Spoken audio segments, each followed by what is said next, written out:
if you can imagine with me the ideal circumstance of a baby being born, and we're going to imagine the ideal circumstance, I believe as God intended it, of a baby being born to two parents that love that baby. Imagine a baby is born, 9 months in the womb, handed to mom. What great joy goes into that event. And the baby comes out. And does the baby immediately look at mom and think to itself, can I trust you? No. Babies don't come out immediately skeptical about mom or dad. They come out with trust. And why does it work that way? Because for 9 months, give or take, they have had that trust built up within them as they've been nourished and taken care of. So that when they're now in the outside world and they're handed over to mom or dad, they've heard the voices, they've felt the warmth, and now they know this is a person I can trust. That's a portrait of faith, of how faith works. Often faith, and we're talking faith, belief this morning, they're really interchangeable terms. When we talk about faith, often people don't define clearly what they mean, and sometimes they mean a thing called blind faith, which isn't a real thing. That's something else. That's not actually faith. Faith, by its very nature, is founded on precedent, on something that's historically happened, either to you or somebody else, that you can build on. That's how faith works. I know something happened in the past, therefore I can believe something like it will happen in the future. Anything less than that is not faith. It's a wish or something else in a different category. And so that portrait of a baby is a great example of what faith is supposed to be like, what we mean when we say that word faith or belief. I know for 9 months I was taken care of. The baby doesn't consciously think this, but they know that, and now they come out. I know that I will be taken care of. Something would have to change. Something would have to get disrupted in order for that trust to be broken. And I say this because as we talk about belief this morning, and we're going to turn to Mark 5 in just a moment, and I do encourage you to find that, follow along with Mark 5, starting at verse 21 in just a little bit. We are by nature, I think humans, by nature, God has designed us to be believing people. People who have a faith in something. That doesn't mean it's all right to have a faith in just anything, but we're always believing something. Faith is our default status. And yet we're led to believe in our environments that we live in that our default status ought to be skepticism. The skepticism is a neutral position. I'm not going to believe it until you prove it to me. And that skepticism is sort of like we don't believe one thing or the other. You got to prove it to me. And skepticism is considered a virtue quite often. Now, I'm not saying that skepticism is all bad, but we're all skeptical in some way. But let me just point out this morning the obvious truth if you tease it out. Skepticism is built on faith. The reason we would doubt one thing and be skeptical is because we believe something else. We have a faith built in something, but we act as if it's this neutral position, that we don't believe anything until you prove it. But I want to tell you this morning, we're going to look at Jesus, and Jesus talks to two different people in this passage in Mark, and he says, believe. And something happens when they do that. And so the point I want to make, and this is good news, I believe, this morning, and I hope you're with me, is that when you believe, Jesus can fix what sin has broken in you. Jesus can start to restore that skepticism. Jesus can start to restore that misdirected belief. Jesus can start to put together what sin has broken within us. Now, before you check out on me thinking I'm only going to talk about physical healing or do a faith healing this morning, hold on. I'm not going there. Before you check out on me thinking I'm going to be preaching some kind of faith by works, just put that off to the side because I would never preach that. I don't believe that, nor should you. This morning, I want us to recognize that Jesus calls us to come to him. And he's calling us right now because there's something broken inside of all of us, and we all know it. And Jesus can begin that restoration process when we come to him. And I want to point out this. If you follow Jesus, that restoration process has already begun. You're already living it out in some big or small way already.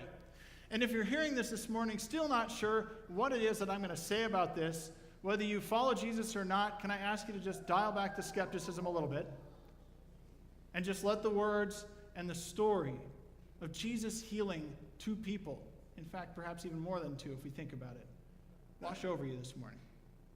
Be open and ready to receive the word. And let's read Mark 5:21 through 43. That's not going to be on the screen. It's a long passage, so I'm going to ask you to hang with me, but we're evangelicals, we can do it. So it says, starting at verse 21 of chapter 5 in Mark, when Jesus had again crossed over by boat to the other side of the lake, a large crowd gathered around him while he was by the lake. He's been doing a lot of ministry around this area. Now he's probably on the north or the west edge of the Sea of Galilee. Then one of the synagogue leaders named Jairus came, and when he saw Jesus, he fell at his feet. He pleaded earnestly with him, "My little daughter is dying. Please come and put your hands on her so that she will be healed and live." So Jesus went with him. A large crowd followed and pressed around him, and a woman was there who had been subject to bleeding for 12 years. She had suffered a great deal under the care of many doctors and had spent all she had. Yet instead of getting better, she grew worse. When she heard about Jesus, she came up behind him in the crowd and touched his cloak, because she thought, "If I just touch his clothes, I will be healed." Immediately her bleeding stopped, and she felt in her body that she was freed from her suffering. At once, Jesus realized that power had gone out from him. He turned around in the crowd and asked, "Who touched my clothes?" "You see the people crowding against you," his disciples answered, "and yet you can ask, 'Who touched me?'" But Jesus kept looking around to see who had done it. Then the woman, knowing what had happened to her, came and fell at his feet, and trembling with fear told him the whole truth. By the way, wouldn't it be great if we all had such integrity of character? Look at that. He said to her, "Daughter, your faith has healed you. Go in peace and be freed from your suffering." When Jesus was still speaking, some people came from the house of Jairus, the synagogue leader. "Your daughter is dead," they said. "Why bother the teacher anymore?" Overhearing what they said, Jesus told him, "Don't be afraid, just believe." He did not let anyone follow him except Peter, James, and John, the brother of James. When they came to the home of the synagogue leader, Jesus saw a commotion with people crying and wailing loudly. He went in and said to them, "Why all this commotion and wailing? The child is not dead, but asleep." But they laughed at him. After he put them all out, he took the child's father and mother and the disciples who were with him and went in where the child was. He took her by the hand and said to her, "Talitha cum," which means, "Little girl, I say to you, get up." Immediately the girl stood up and began to walk around. She was 12 years old. At this, they were completely astonished. He gave strict orders not to let anyone know about this and told them to give her something to eat. As we consider this passage, there's a lot to take in there and an awful lot that we could do with it. We can't get to the fullness of it today. But let's recognize that we have our main characters are two very different people. Jesus, the woman, Jairus, they're all Jewish. They're all within a Jewish culture in a small community around the Sea of Galilee. This woman would have been very far removed from Jairus, who would have been very important. She would have been almost unnoticed in the community, and we'll talk about her more in a moment. But there are some commonalities between their story when they come to Jesus. What you have first and foremost are two desperate people, and you can hear the desperation in the story, can't you? They're two very desperate people. Mark 5:23, you can hear the emotion when Jairus comes. It says, he pleaded earnestly with him, "My daughter is dying. Please come and put your hands on her so that she will be healed and live." In fact, read it out loud later. You'll feel the emotion in you. I just did right now. You can sense this father coming, heartbroken. I'm going to lose one of the most precious things to me. Jesus, can you help? And he's desperate. Jairus is probably a very important man in the community. He's a lay leader in the synagogue as far as we can tell, not a priest. He's probably akin as far as importance within his community to someone like the mayor or the city council, something like that. this is an important person within the framework of the community. He's taking a risk to his stature, perhaps to his integrity, perhaps to his reputation by coming to Jesus. Because if you read on, and we'll get to this story next week, Jesus goes to his hometown a little bit. They don't like Jesus in his hometown. Who does this guy think he is, right? Not everybody receives Jesus. Same story today, even in our day and age. Not everybody receives Jesus with open arms. Some people think he's quite threatening. So he's taken a step out there as one of the sort of religious elite. And you can also hear in his words, can you put your hand on my daughter and heal her? The word is sozo in Greek, which has a broader meaning than he's using it. It can mean salvation. It can simply mean heal. It can mean restore her health, right? That's the breadth of where it can go. It can go to the fullness, restore the fullness of her. He seems to have this idea of just heal her physically. She's dying. And you get the impression as the story goes on that if she dies, all hope is lost. So while she's alive, heal her, Jesus. That's what's packaged in that term. These are two desperate people. And the second thing about it, which we've already gotten to with Jairus, is that they're both taking a risk. Maybe Jairus is more to his reputation or his the stature in his community, sure. For the woman, she's taking a risk. According to Leviticus 19, she would have been ritually impure because of her bleeding. And because it had been going on for 12 years she had been ritually impure, which means she couldn't participate in the most important parts of life in Israel. She certainly couldn't participate in anything at the temple in Jerusalem. She probably couldn't participate in anything at the synagogue because she's ritually impure. That means that she's cut off from everything that matters in the community. I mean, imagine to yourself if you couldn't go to church. Now, also imagine to yourself if you were talking to this woman, and we live in a day and age when people are like, this week I don't feel like going to church, and you said that to her, who's cut off because of ritual impurity. How astounding that would be to her. Imagine, though, you were cut off from church, you're cut off from work, you're cut off from all social gatherings. That's who she is. She can't go to anything. She can't be around other people who are pure. She would have to stick around people who are ritually impure. She's practically a leper, practically speaking, in her culture. And worse than that, she's a contaminant.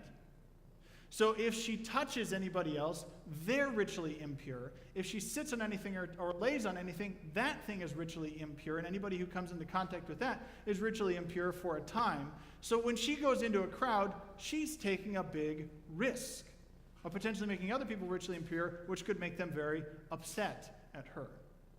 It's a big deal. The third thing I'd point out about them that they have in common is they both believe Jesus can. They both believe Jesus has the power to do something within their life, to heal or restore what's broken. They clearly have their limits, I think especially for Jairus and his crowd, in what that could be. But they both believe. And we can point out that their belief is based on what's already happened for others. Because Jesus has been healing in this region around the Sea of Galilee. Back in Mark 3, just 2 chapters ago, crowds are coming to him. He's healing people. He's exorcising demons. He's already been doing this. Word is obviously traveling because crowds press around him when he goes to this new region of the Sea of Galilee. They must have heard of what Jesus was doing. There's faith there. We've seen it done. We believe it could be done here. That's faith. That's belief. And belief matters if we're going to partake of what Jesus is offering. One of the great and early statements of the Christian faith is the creed from Romans 10:9 that says, if you declare with your mouth Jesus is Lord and believe in your heart God raised him from the dead, you will be saved. See, Jesus has already done the work on the cross for us, but it still takes our belief to accept that work in our own lives. So it's not faith by works by any means, right? We didn't do anything to earn it, but we get to receive the benefit. It's not universalism, by the way, just because Jesus did it, we all get it. No, we have to believe it. We have to take hold of it. You're not just saved just by virtue of the fact that Jesus did something. You have to believe. You have to take hold of this faith. And you can see then, back in Mark 5, verse 34, Jesus looks at the woman.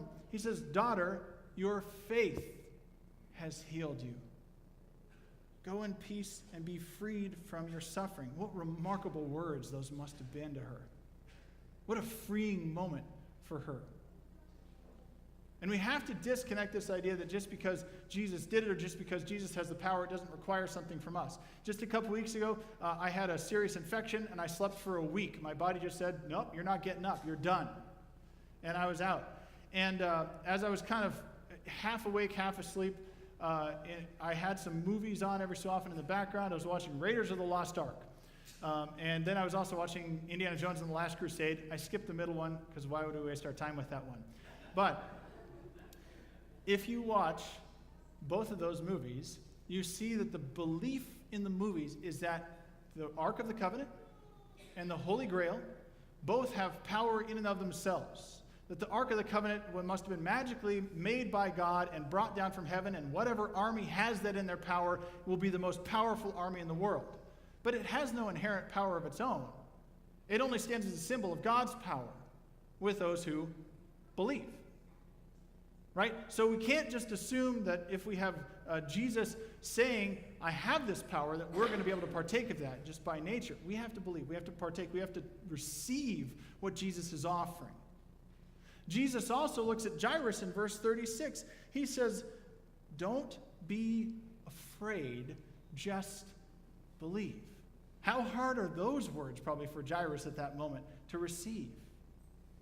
But in both of these moments, for both of these people, their faith is taken from what they thought Jesus could do and stretched beyond the limits of what they thought could happen. And so I want to ask a couple questions of sort of the implications for us as we think about what Jesus did and then consider what Jesus could do in our own lives. They're very related questions to the text, very related questions to one another. The first is, do you dare approach Jesus?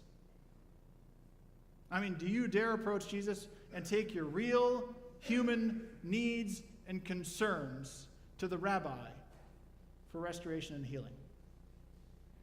Because we've all got things that need to be taken care of. And some people won't approach. In fact, quite often without realizing it, we won't take some of our real human needs to Jesus. We might not approach Jesus because we actually lack humility without realizing it. Right? There's a lot of pride that goes on in us. So when we're challenged, and by the way, when we go to the table today, I will challenge us to go and approach the Master with our real human needs. And I'll guide us through that. But as we approach, we aren't aware. Or we have so much pride sometimes in us, we think, well, nothing really needs to be fixed, so we take frivolous things to Jesus.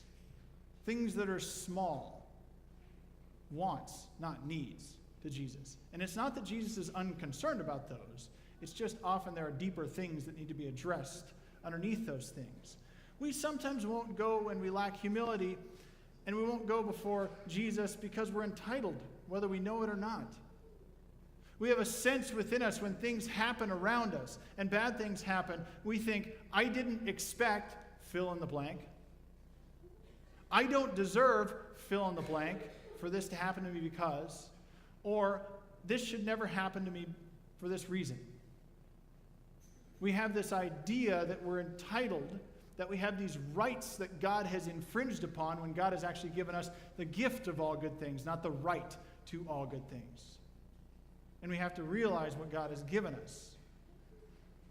So sometimes we lack humility without realizing it. That pride prevents us from going before the King. Some of us won't approach because we lack esteem. We lack self-esteem. We lack the concern of the belief that God cares, that Jesus would even be a little bit concerned about our needs. Jesus doesn't really have time for me. God's too busy doing other things. Or even worse, I'm too far gone for Jesus to do anything. But if you notice, the shape of what happens in the story and the way Mark reveals it to us, what's the center point of the story? It's the woman with no name. Jairus is the bookends, his story. The center point is this woman with no name who matters. What a giant contrast. She matters so much to Jesus, this social outcast, that he stops while he's helping one of the most powerful people around, and he looks at her, he says, and he gives her attention. He says, your faith has made you well. You matter. So the second thing, some people won't come then because they actually don't believe. Right? Do you dare approach Jesus with your real human needs? Do you dare believe Jesus actually could do anything with them? Is the related question. That Jesus has any real power to change anything in your real life. That restoration is indeed possible for the things that are broken. See, this woman, if you look at her, she was ritually impure. She's a social outcast. She's contaminated. She's at the very edge of society, almost unnoticed, except Jesus notices her. Jesus gives her attention and dignity and worth, as she should have. Gifts from God. But what happens when we encounter that kind of impurity and that kind of brokenness in our world today? What's our reaction right now to difficult issues like this where restoration is needed? We tend to try and change the goalposts right now to move them. We try and change the rules. We try and say that the impure is actually pure and the unclean is actually clean. That way we can cope with it. That way we can deal with it. Because sometimes we don't believe Jesus actually can. But what does Jesus do here? He doesn't look at her and say, you know what, Leviticus 19, that's 1,000-year-old thinking. We need to move beyond that. What does he say? What does he do? Jesus doesn't advocate for a change in moral or ritual law in order to fix the problem. He reverses the curse. That's the good news. He says the law was there, and it was there so you could walk with God. It was there to also show you where you weren't walking with God, and where you were unholy. But guess what? I've come to solve all those things if you'll just believe. If you'll just walk towards me and receive what I have to offer, restoration is there. And we can see then that Jesus expands for us that idea of healing. Jairus used it in a very narrow sense. The same word is used all throughout the New Testament, that sozo word. And in Hebrews 7:25, using that same word, it says, therefore he, Jesus, is able to save how much? Completely. Jesus is able to save completely those who come to God through him because he always lives to intercede for them. That restoration is bigger than we can imagine. That's why when I said, don't count me out, you think I'm going to do a faith healing or something like that at the end, Jesus can do that, and indeed does do that in our day and age. However, it happens less in a skeptical culture, we might note. But it's much beyond that, too, what Jesus is offering. See, we have to recognize that we all believe something. When Jesus says believe to them, he's trying to redirect what they believe, where their belief is. We all believe, even the most skeptical among us, believe something. That's why we're skeptical when we are. The question is, where is your faith? In what direction is your belief pointed? Jesus is offering them a clear guide and offering us a clear guide as well. And the results of that belief are remarkable for these two people. So I want to suggest to you that when you believe, Jesus can actually restore your life. Jesus can begin the transformation process of what's broken by sin, and we all know something is, or multiple things are in our lives, and begin that restoration process now. And it might go beyond the physical, it might be the physical, it might be all kinds of things. But think about this. Jairus' daughter was healed. What do you think Jesus' word did for Jairus, and Jesus' actions did for Jairus in his healing, in his life? I know years ago I had somebody pray for our middle daughter who for healing for her. And I remember in that moment, no physical healing discernibly happened, but my spirit, which had been skeptical, was healed. I needed Jesus to reach in and actually heal me and put my belief back in the right direction. And indeed, there was a restoration that began. What do you think it did for Jairus when Jesus raises his daughter? Where do you think his belief went from that point on? Healing doesn't have to be just physical. Jairus' daughter was brought back to life. That's an incredible thing. Jairus is brought to believe what he heard. Look at the woman. She's not simply restored physically. She now has the opportunity to be restored to community and to relationship. So where do you need restoration? Where do you need to approach the Master? Where do you need to bring those real human needs to him that restoration can begin? For some of us it is physical. For some of us, it is emotional. For some of us, it's relational. For some of us, it's spiritual. Some of us are angry with God. And we need to present that to the Master. Say, I'm angry. I'm hurt. I'm frustrated. I'm grieving. God's big enough to deal with that. God's big enough to take it in and begin the restoration process and walk with us if we just believe.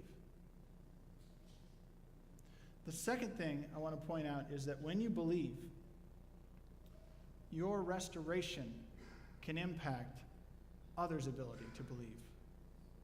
You can testify, not just be transformed, but testify to those around you. Mark chapter 3, Jesus has been healing. The effects of that are that by Mark chapter 5, people have heard about that healing, and a woman who suffered bleeding for 12 years, and a man whose daughter is dying, and crowds all come to Jesus believing that he can do something for them on the faith, on that belief that it's happened before, maybe it'll happen again. Mark 6:56, Jesus is wandering around, and it says, and wherever he went, into villages, towns, or countryside, they placed the sick in the marketplaces. They begged him to touch even the edge of his cloak, and all who touched it were healed. Does that sound familiar? It's what just happened, and it's what just happened before that. The word was spreading. The faith of those who came and believed now is spreading, and they testify to others what Jesus can do. Your belief might bring restoration to those who lack hope. Isn't that a good thing this morning? Isn't that a remarkable thing? That Jesus reaching into our lives, when we approach the Master for that restoration, when we take our real human needs and say, yes, Jesus, I believe you can, that can impact other people to do the same thing. Because some of us have been blessed with a deep reservoir of hope. We've got a faith that's miles long behind us. And some people don't. They're filled with skepticism and doubt and questions, and they either can't see or they've never seen what Jesus could and what Jesus could do if only they would believe. And by our transformation, we can be a testimony to those people, to help build their faith and give them a deep reservoir of hope. When you believe, Jesus can fix what is broken in you. And Jesus does. We simply need to approach the King. We need to come before him in truth, recognizing that something needs to be fixed within us, dropping that pretense of pride and being humble before him, recognizing that we matter, just like the woman mattered. But we don't matter too much. Just like Jairus, he could wait for Jairus and say, I can fix both these problems. If we just put them in perspective, he can fix what's broken.